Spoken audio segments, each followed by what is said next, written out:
Hey YouTube, Kevin Cleary with the knife video. I've got a pretty cool blade for you today.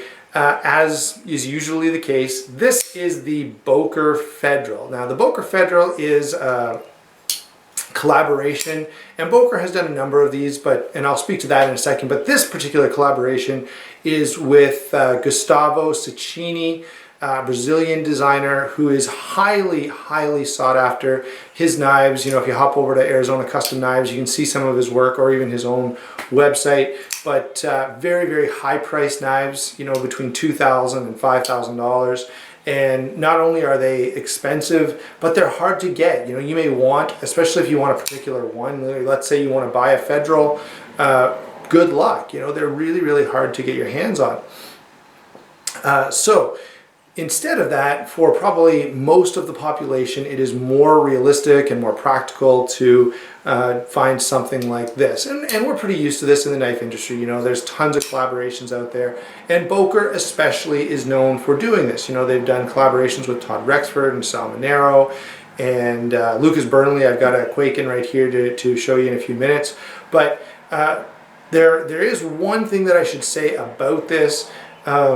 This is a really cool collaboration, and I will say that it's implemented, it's carried out better than some of those others have been. Boker, you know, for a while was getting a bit of a reputation for, you know, coming up with these cool knives that people were getting really excited about, but then they would just fail to deliver in terms of performance. There were lots of issues with lockup and lock rock, and you know, just it seems like for a while there, if you go back and watch a bunch of, you know, Boker collaboration videos, you'll find a lot of people complaining about all kinds of different things relating to fit and finish and performance. Now, the GTC, the Federal has been a knife that has not had any of those issues, okay? So that, you know, there's not just this bunch of videos out there with all kinds of issues. It's actually been very positive, and if you start looking at videos about this, instead of hearing complaints, you hear a lot of compliments. You hear a lot of people talking about how good the quality is, about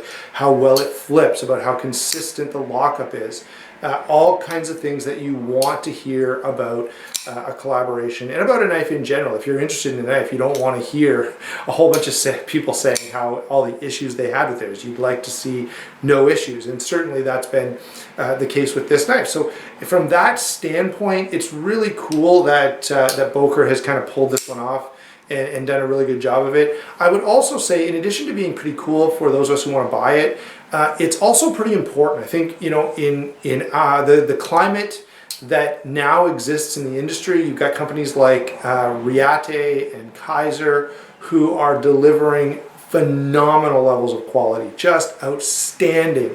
And because of that, you know, if you're a Boker and you're making collaborations like this, and you know someone can look right beside you at another budget-priced collaboration, but the quality is better, you're in a really tough spot. So the quality of these collaborations that Boker does has really got to kind of step up to the plate if they're going to continue to hang with some of those other Chinese manufacturers who, you know, this is made in China as well, but if they're going to try to compete with them, which they kind of have to, they're going to really have to step up their game a little bit.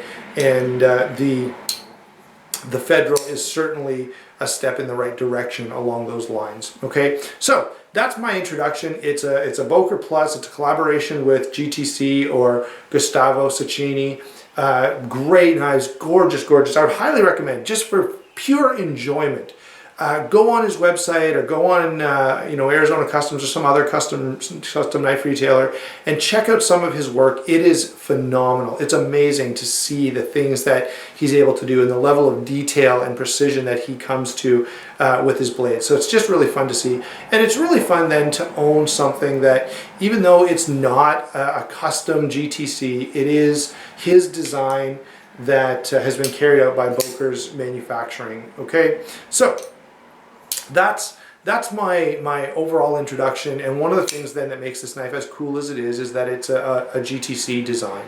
All right, now, by the way, you can see that here on the blade, and on this side is the Boker Plus. Now, let's get into size and weight and a little bit of comparisons. That's when I like to do those. So the size on this, 8 inches overall. That's pretty good for an EDC knife, especially, I like larger knives, so 8 inches is about where I like to be.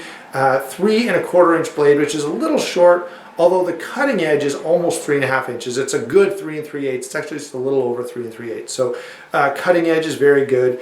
The handle is 4 3/4. So 4 3/4, 3 1/4 gives you that 8 inch overall total. Another cool thing about this is the weight, okay?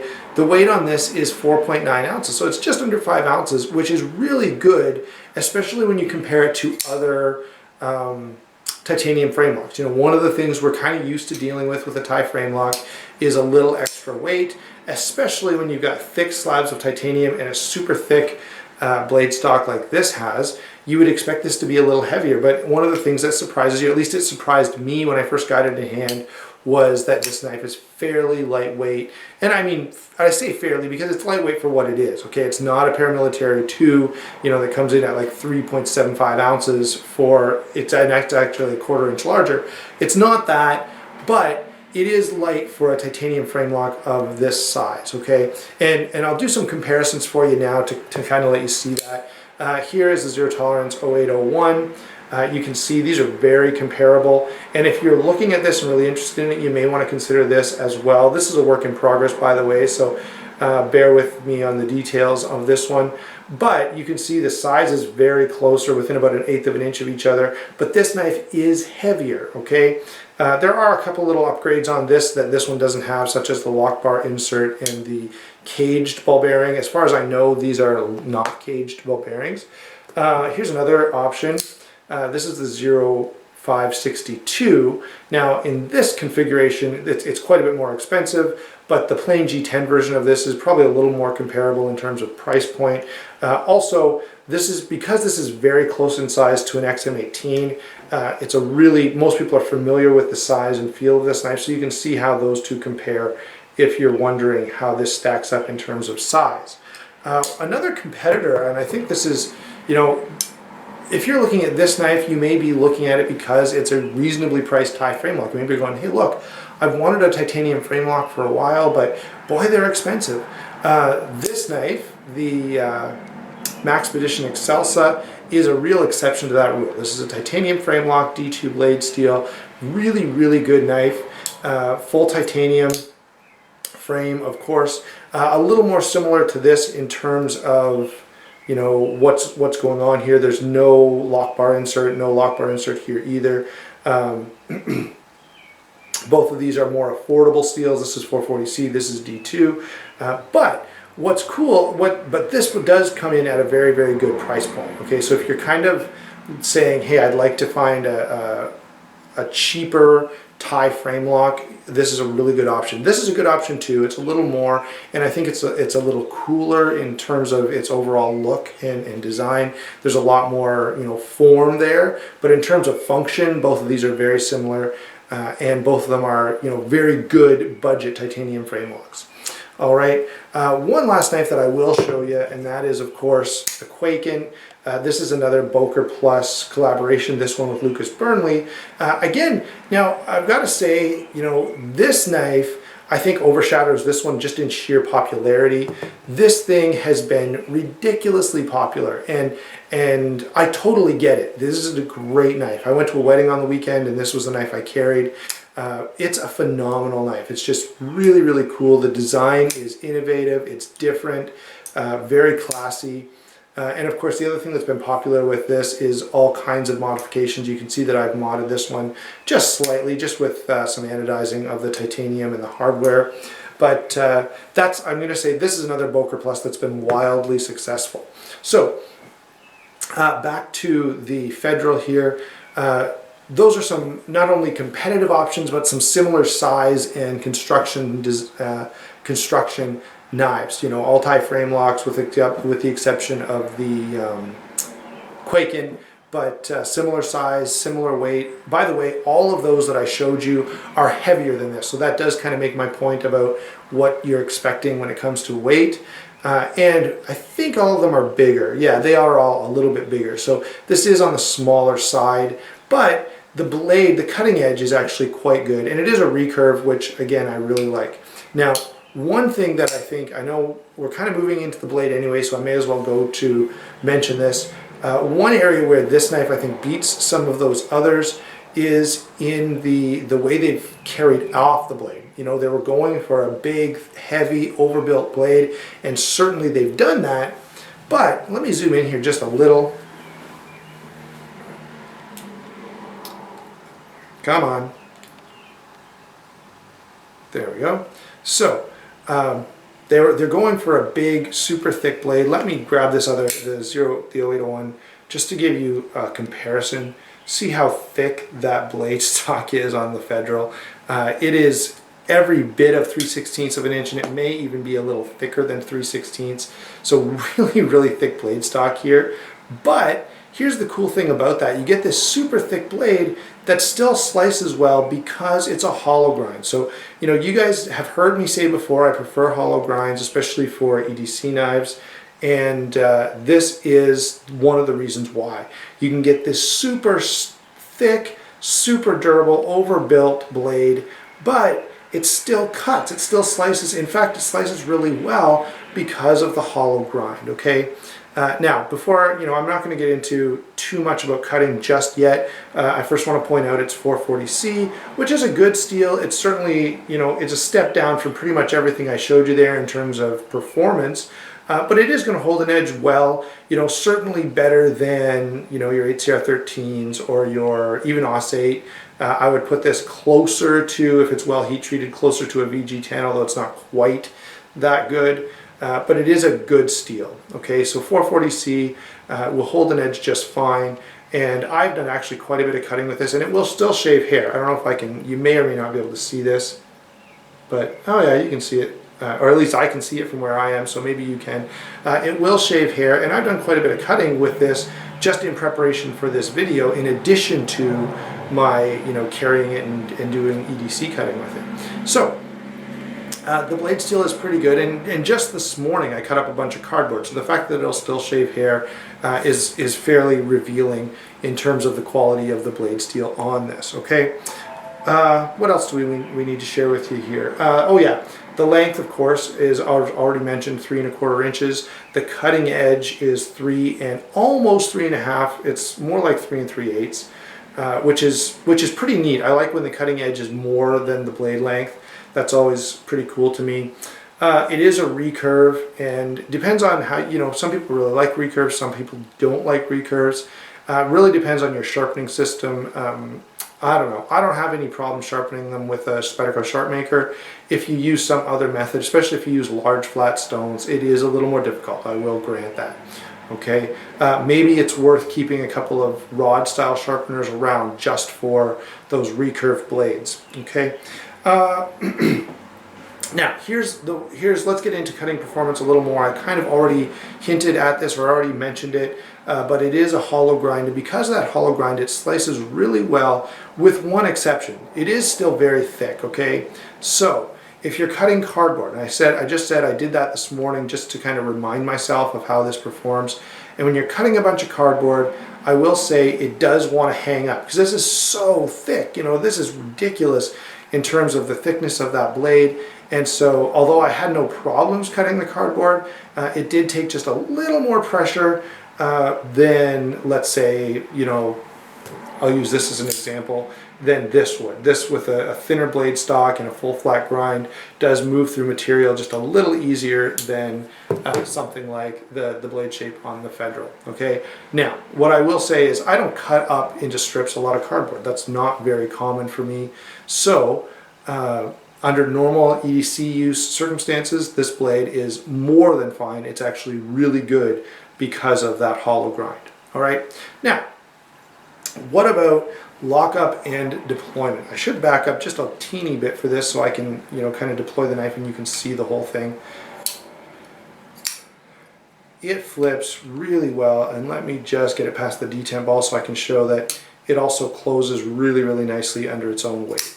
All right, so deployment is excellent. This is really, really well done. It's, you know, this knife is smooth and fast.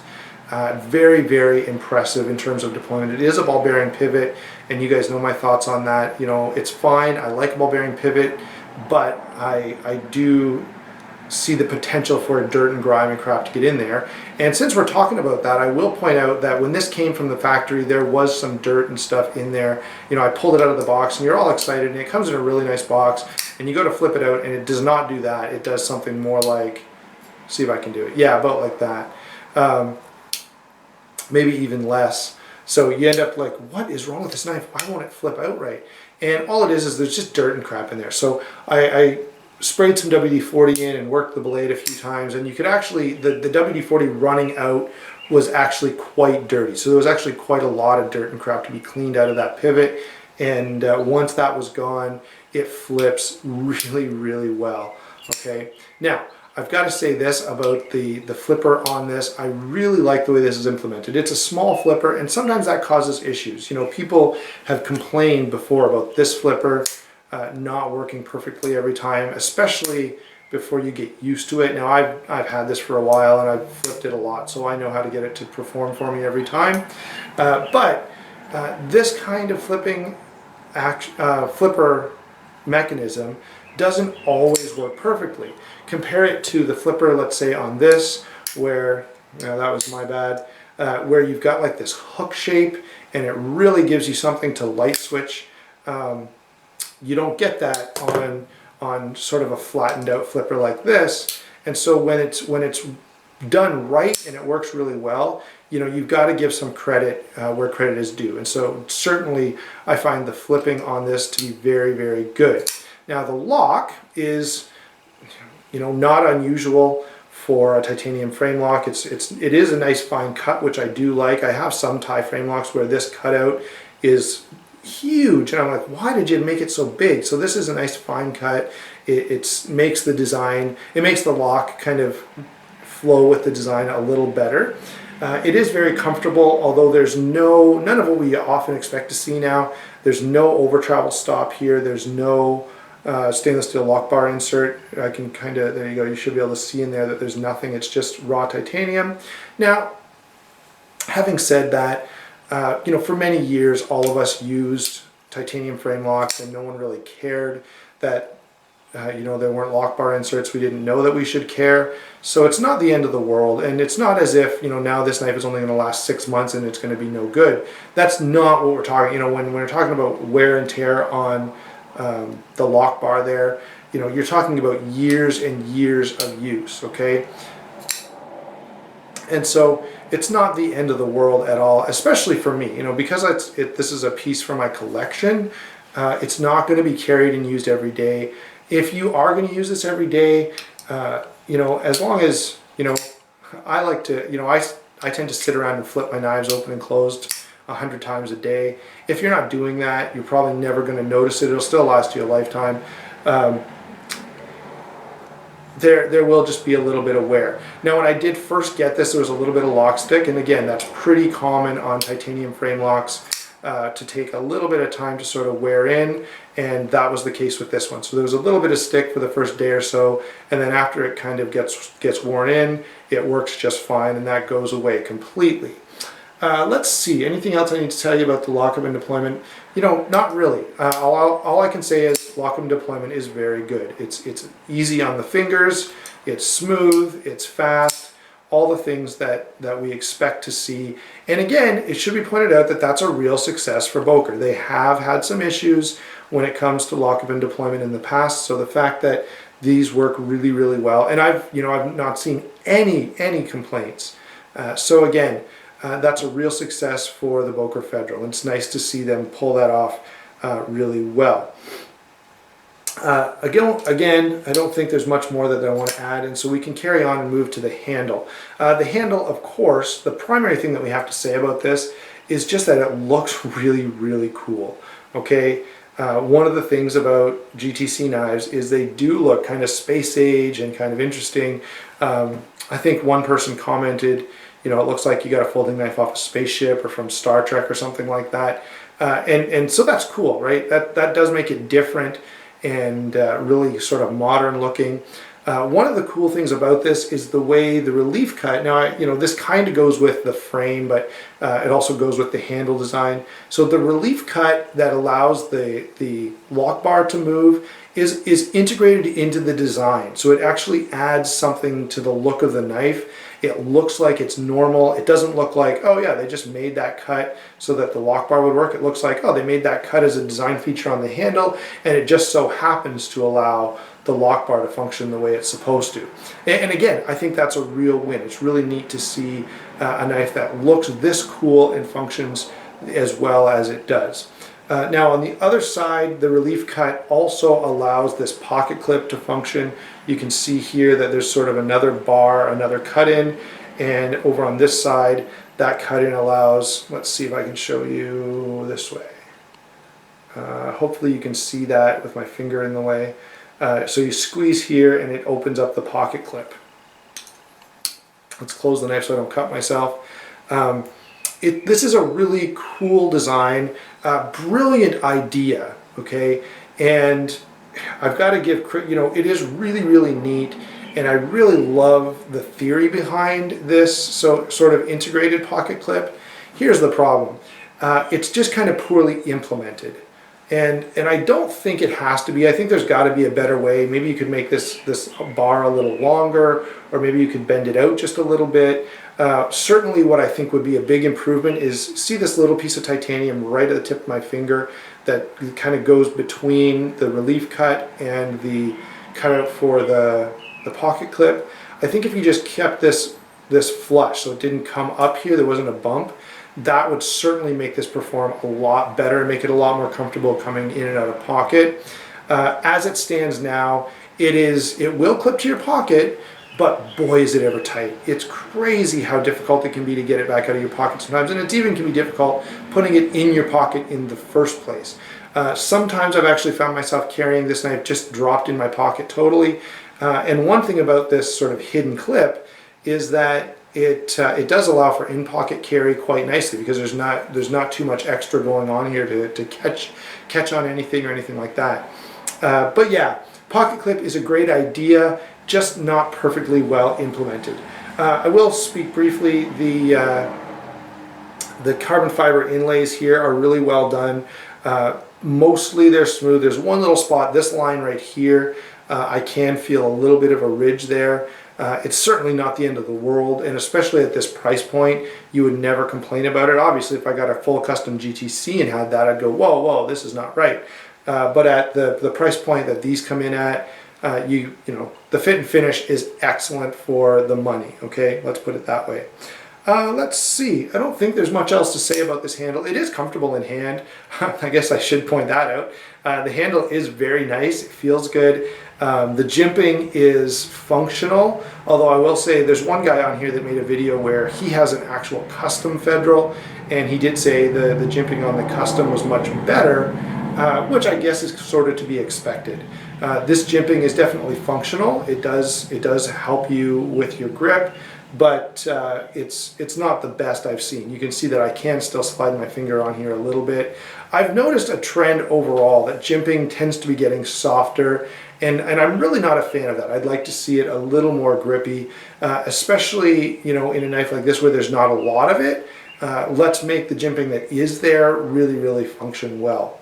All right, so overall, I don't think there's any, there's nothing that stands out to me other than that clip as a problem. And even the clip, I'm willing to deal with it because of the fact that it's just so darn cool. By sort of an overall impression, this knife is a real success, okay? For the price that you pay, the fit and finish is good. The design is extremely cool and different, and it's nice to see something in a production knife that is not what we're used to seeing. You get a lot of sort of standard blade shapes and standard designs, and this kind of departs from the standard a little bit in a couple of different ways, and it's really fun to see that and see that influence. As I said before, the only real drawback is that clip. And so if you're watching this and you're a collector, I don't think there's any real reason not to buy this knife. There's no mechanical issues. There's no, practical functionality issues. If you are the kind of guy who's just looking for one really nice folding knife, and you'd like to pick one of these up because although you like GTC's work, it's just not realistic for you. We're in the same boat, number one, but I don't think you're going to be disappointed with this knife at all.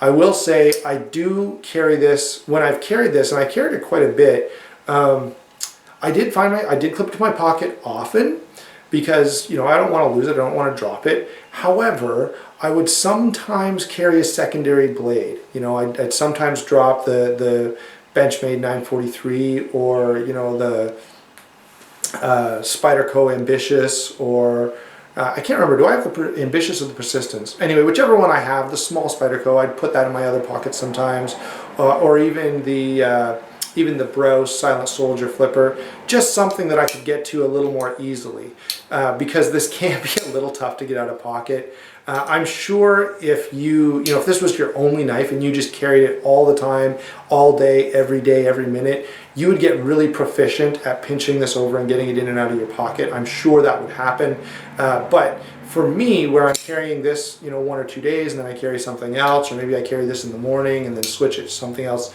in the afternoon, it was always a struggle to get that blade in and out of your pocket. So that's really my only complaint. Everything else I really, really like about this knife. The lockup is great, the deployment is great, the comfort in hand is great, the blade shape and its performance is great. The look and the feel and the fit and finish is all good. So really there's nothing to complain about.